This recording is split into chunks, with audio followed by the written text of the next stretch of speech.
Well, howdy, folks. It's Christopher Tipton here at Frank Fiddle Studios, but I'm at the house this time. Wanted to talk about strings.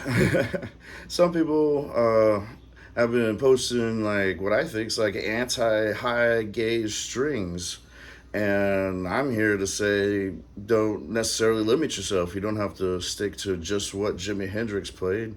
He was just getting started when he ended up going away from us, and who knows where he would have gone down the line with everything. He might have been influenced by Stevie Ray Vaughan, who likes 13s, and even 13s. I had them on my guitar for a little bit, but I didn't find anything different between. I mean, there's difference between 9s, 10s, 11s, 12s. All those, there's definitely differences. But once you start getting into the 13s and these other, I think Ernie Ball's got some different gauges with some fatter end and stuff. Well, what I got on this guitar that I made here in Frank Fiddles is 1468s. I don't know if you guys can see that and see how big, but it's pretty beefy.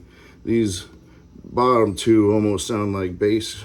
I have to set them up with the lower bass on them a little bit, but to get that full sound. But you can get a good, like, just I'm going through this pig nose amp of mine with my pedal board to show a few different things and highlight these strings for like blues and just kind of everyday play. So all right, so I'll just start with something like a basic thing here.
All right, so that's just me going through the amp setup with just a little bit of gain and a lot of overdrive. So you can hear that, got that just kind of a good rip roaring kind of thing, but you can slow it down with a little bit. I got this golden brownie over here. I couple it with this other one. I don't even know how the name of it, just doesn't have a name on it.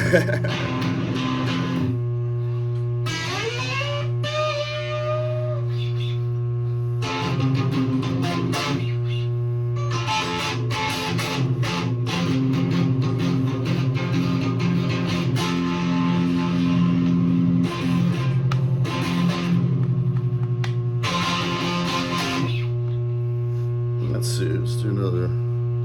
Oh, here, let's do it.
Yes, if you're used to a lighter gauge string and you just like strap these big 1468s onto them,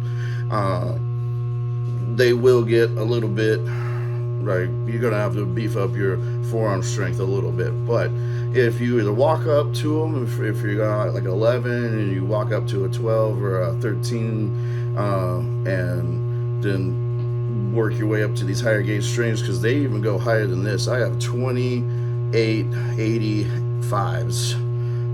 I got them from some crazy fire sale out of a music store, and I don't know what to do with them. But at the same time, if you set your action low enough and you get your intonation and everything set up, if you have a nice tight action, there's not much extra pushing you have to do to hold these puppies down. Now, maybe if you were doing like a scallop neck or anything like super fast and stuff, but if you're just playing some blues, you know what I mean? Like, you're just like gonna be.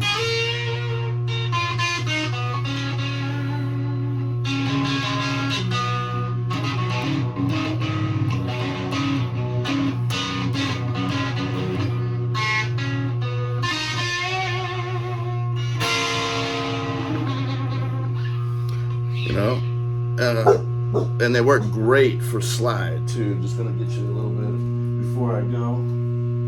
Let's see. I like the slide with the pick. It's just,